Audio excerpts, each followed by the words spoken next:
Hello, everyone. Good afternoon. I'm Tony Roskilly. I'm the lead of the Network-H2. That's the Hydrogen Fuel Transportation Network Plus, funded by EPSRC. The role of the network is to foster research and development in the area of hydrogen fuel transportation. This is the seminar is part of that ongoing process. We are funded to support the dissemination of research and development, and also to fund research projects in this area. Thank you for joining us today. So we have two speakers today. We're going to start off with Professor Robert Steinberger-Wilckens from Birmingham University.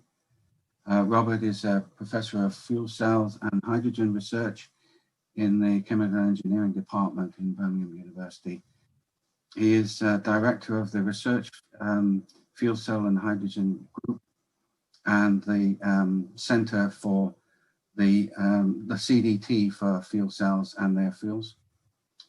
He also chairs the scientific committee of the EU Fuel Cells and Hydrogen Joint Undertaking. Our second speaker is Beth Dawson of Fuel Cell Systems. Beth is a major project manager for Fuel Cell Systems Limited. She is responsible for leading all commercial projects, including off-grid solutions, hydrogen refueling, motorhome fuel cells, marine fuel cells. So we're going to do the presentations first, and then answer and your questions at the end of both presentations. So Robert, are you able to give your presentation? Okay, thanks Tony, and thanks Jackie for invitation. And I'll just sort of get my screen up. Yes, so I should be okay. So yeah, so I'm professor for fuel cell and hydrogen research, Birmingham University, chemical engineering. As said, I had a group of 45 academics, 35 PhD students and 10 staff. And we're the largest academic group in the UK concentrating on this area, and one of the largest worldwide. And well, due to the size, of course, we cover a wide range of topics from hydrogen production to different types of fuel cells to some socioeconomic research. So what I'll take you through here is sort of our take on sustainable hydrogen pathways, which was sort of the topic given to this session. So what I just want to walk you through is a couple of slides about motivation. So an important point I always try to make is you need a goal and you need to know why you're doing things. So motivation and justification. And a lot of what I'll be talking about initially will be centered on transport, not meaning that we concentrate only on that. So we are beginning to understand that climate change is taking its toll. So it's actually causing cost, which is always where people sort of get touchy. But in recent years, up to maybe a year back, we also got this inkling that there was more cost to environmental pollution, and that the air quality in urban agglomerations was just completely deteriorating. To a degree where many citizens in Europe started suing their city councils. Something which the EU had sort of put into legislation a couple of years back. So now we are aware that transport is a big contributor to this, and one whose contribution is constantly growing, in contrast to other sectors of energy use where the emissions are sort of decreasing, not so in transport. So if we want to change this, there's two goals which we have here, which might even be in conflict. One is improving local air quality, and one is fighting climate change. And these might not be tackled by the same measures. So if we accept this as the starting point, current technologies, we want to lower urban emissions, then what we could do is we could take natural gas and use that in fuel cells or any sort of natural gas converted to hydrogen. There wouldn't be any local emissions, but we wouldn't have done anything against climate change because we're still using fossil fuels. We could also tackle climate change by having greenhouse gas free fuels, put them into a combustion engine, and we'll still have very similar emissions to what we had from the fossil fuels. Of course, no CO2, but still plenty of noxious oxides, particulate matter, and so on and so on. And essentially the only way out is to cover the whole picture. Well, it could be other things than fuel cells, but just taking fuel cells as one example, use green fuels in fuel cells, have no emissions globally and no emissions locally.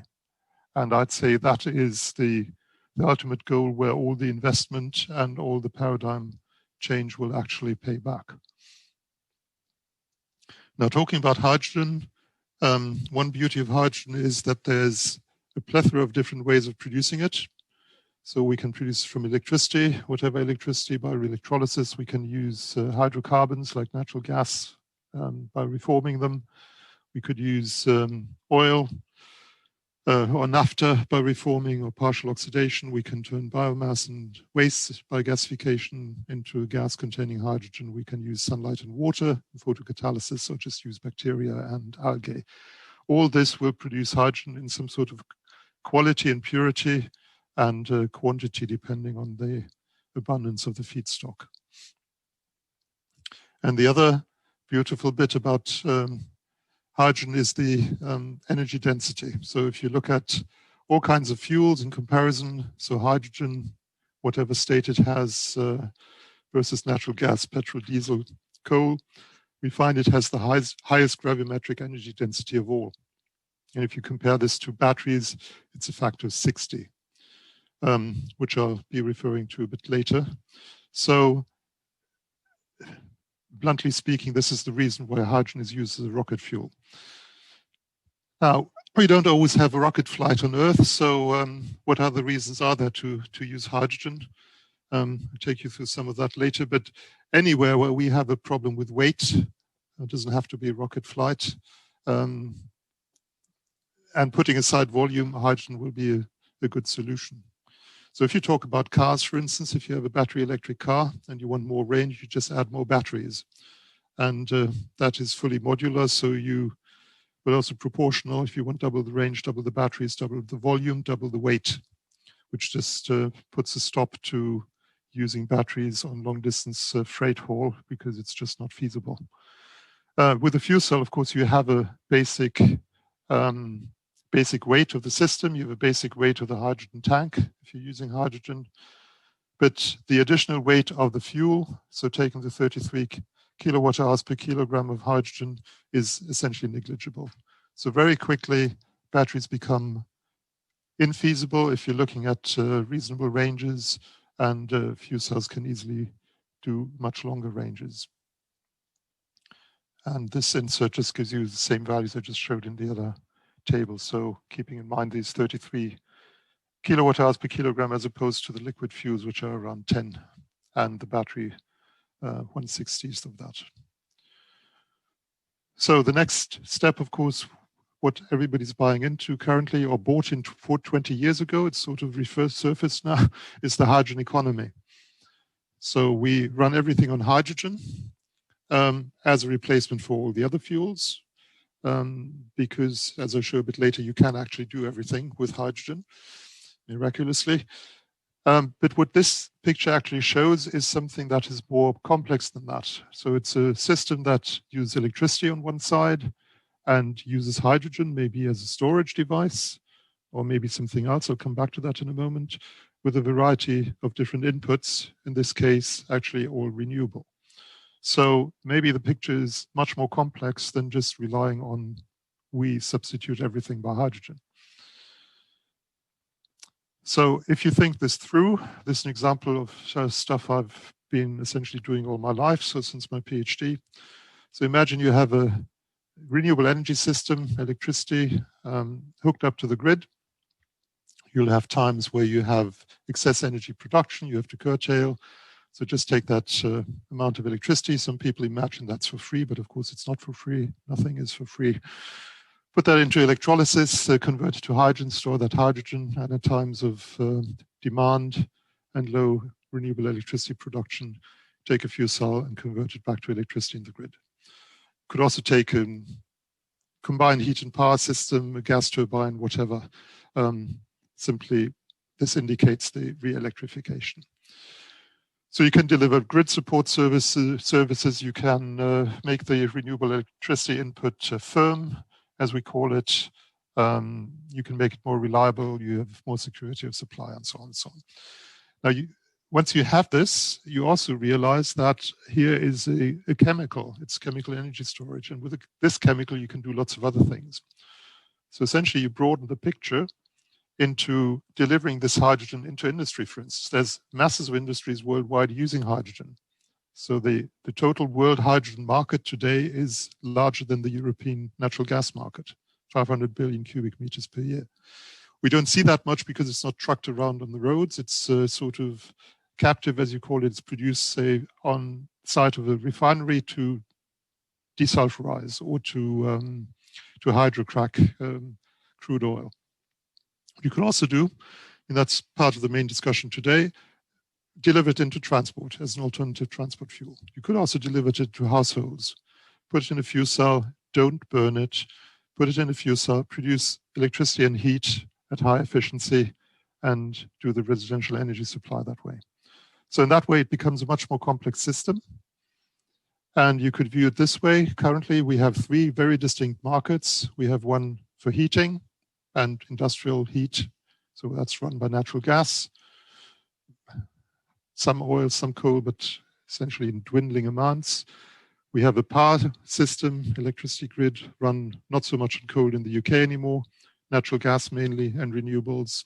And we have a transport market to 95% running on crude oil, if you like, as a primary energy. So we have the heating, electricity, and mobility markets completely separated. There's beginning to be some sort of transparency in between, or transmissivity, in that we have heat pumps, so electricity is moving to the heating market. We have battery electric vehicles, electricity is moving to the mobility market. We have gas vehicles, so gas is moving into the mobility market, and so on. But that is still very in the beginnings.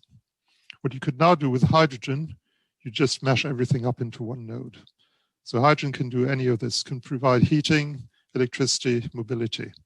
And you can source the hydrogen from all kinds of different sources. So it could be waste, could be biomass, could be electricity, could be many other things with or without fossil carbon. So the beauty of this hydrogen approach is that you get the flexibility both on the feedstock side and on the use side. So if you run out of one feedstock, like running out of oil, or not exactly running out of oil market prices rocketing, having political dependency because of the import situation, you move on to another energy source. Or on the other hand, if sort of one energy market fails for whatever reason, natural disasters, for instance, so you have a big storm, electricity lines come down, you rely on the gas grid to produce, to supply the gas to households to produce the electricity on site. So hydrogen, or I've also mentioned here already synthetic natural gas, I'll come back to that later, offers a plethora of different ways of addressing energy supply problems and issues. But now we'd have to talk about where the hydrogen comes from. So if we talk about CO2 emissions, if we burn coal, it's about 550 grams per kilowatt hour just for the heat, not talking about electricity generation. Natural gas comes to about 235, and hydrogen, of course, 0. But the hydrogen has to come from somewhere. So if we produce it by steam methane reforming, it's about 270 grams per kilowatt hour. Steam reforming and carbon capture and storage, it's about 70 grams. We use the average European grid electricity, which has about 500 grams per kilowatt hour. We end up with 850 roughly. If we take the current UK grid, which is about 180, we end up with about 300 grams.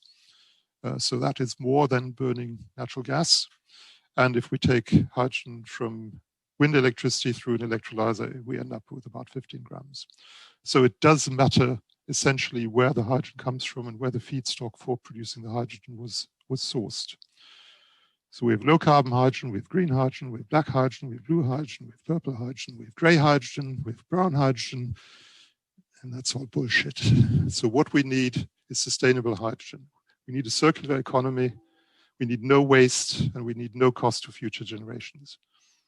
So decarbonization is not just using hydrogen, it's actually not releasing fossil carbon from energy conversion, no matter where it then goes, whether it goes to any sort of enhanced oil recovery where it will then eventually surface again, or disused Scottish gas fields. It is being released from energy conversion, and the only zero carbon or good carbon is no fossil carbon involved at all. And I'll show you later how that can work out. Well, actually, here, it's the next slide already. So think of a system where on one hand we have biomass, and there's some biomass we can send to anaerobic digestion. So we get biogas, which is methane and carbon dioxide. All this carbon comes from biomass, and all the carbon in biomass comes from the atmosphere. There's no other source. So it was captured from the atmosphere in photosynthesis with water. We can clean this up. We remove the carbon dioxide in power swing absorption, and then we have pure methane we send to the grid. That's done in many places in the UK. There's a lot of biomass we can't digest, so especially celluloses. We have to gasify. We get a syngas. It's a mixture of hydrogen and carbon monoxide. We methanate that. In a Sabatier reactor, we get pure methane. We send it to the natural gas grid. And all these gases, whatever they are, we can use in high temperature fuel cells. We produce electricity and heat and water and carbon dioxide, which goes back to the atmosphere and comes back in a circle. Now, on the other hand, we can use renewable electricity. We put in that into a high temperature electrolyzer. We feed the electrolyzer with water and carbon dioxide. We get the same syngas. And we can even move this into one single unit. A fuel cell that runs backwards as an electrolyzer produces syngas or produces electricity and heat from methane. So in this way, we have a complete circular economy using the atmosphere as a source and as a repository for water and carbon dioxide, which the atmosphere is quite naturally, and we're using the backbone of the natural gas grid. There's no pure hydrogen grid in here. Everything is hydrogen-based. Hydrogen is everywhere here, but we don't need a complete new infrastructure. Whatever we then do with the methane, whether we send it into transport markets or into other markets. So the total picture is something based on a schema diagram. It's not hydrogen economy. It's a more sustainable economy. So it has hydrogen here, it has methane here, and it has district heating here. So using hydrogen for heating, don't think is a very good idea. There's other things that are more efficient, but thinking about recirculating heat, thinking about how we can apply the best fuel to the best usages, the most efficient ones, is much more important than just thinking about decarbonization by hydrogen. There's one more thing we have to emphasize in the UK. So this is a graph a colleague of mine produces every year. This is the gas usage in the UK. You can see the seasonal variation. It's the electricity and it's the transport fuels. So again, a takeaway message, transport fuels are much more important than the other two. And we talk much too little about them. Now, the problem here is the vast seasonal swing in gas usage, much more so than in electricity. But the main thing here is this is much too high.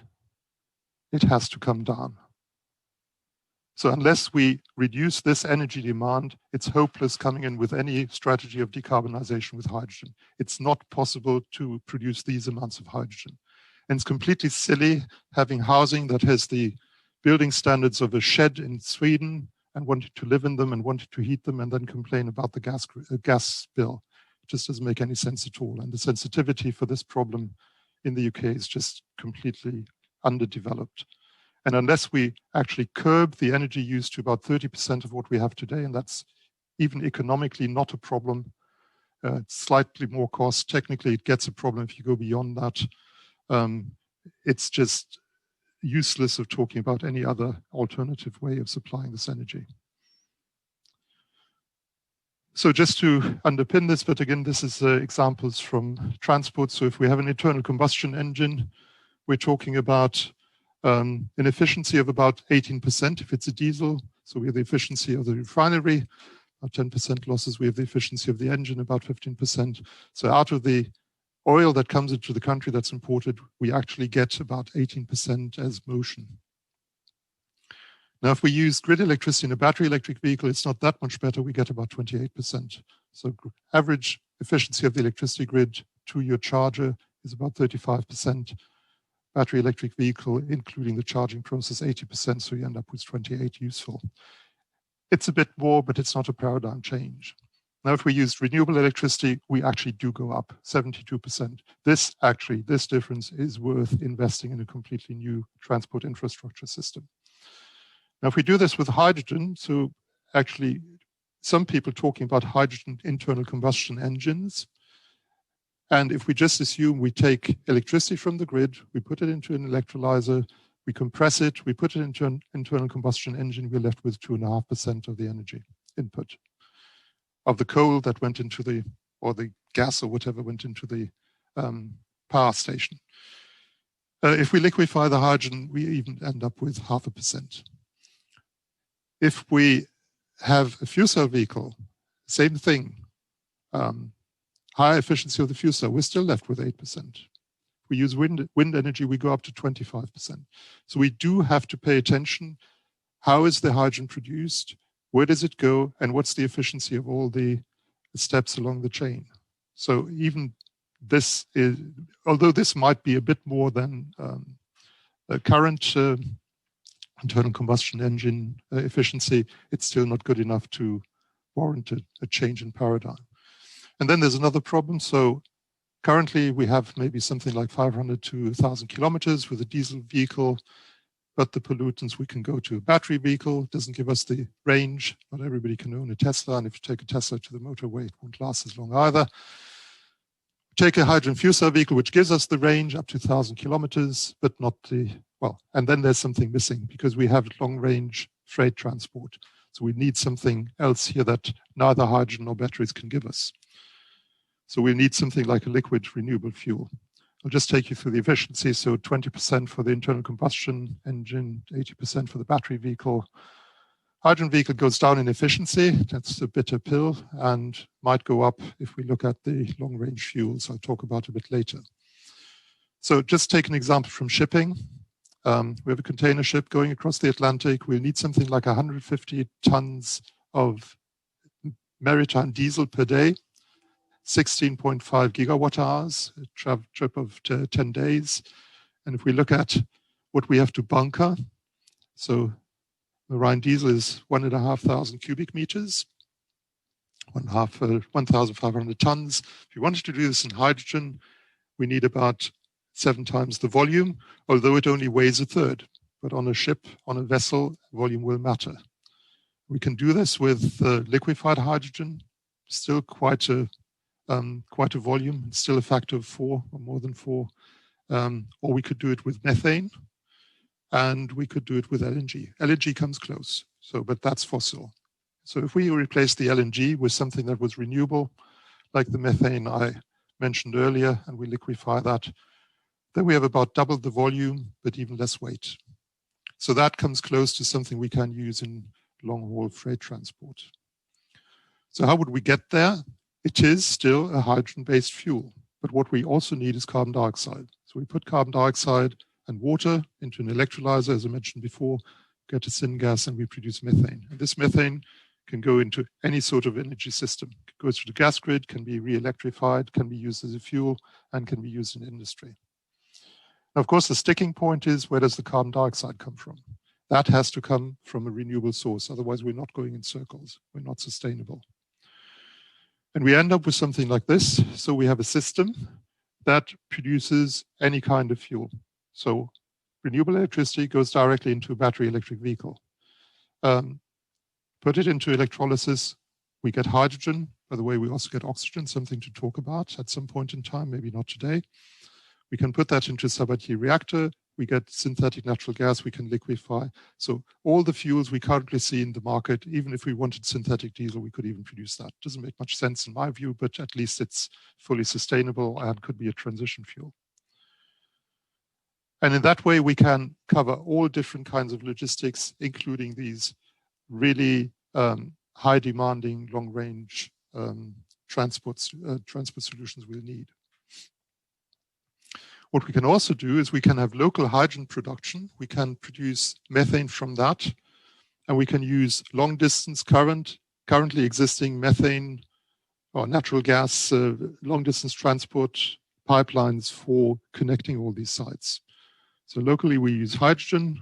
You don't have to convert all of the infrastructure, and you use the long range existing infrastructure for with methane connecting all these sites. So no new infrastructure having to be built in for long distance transport.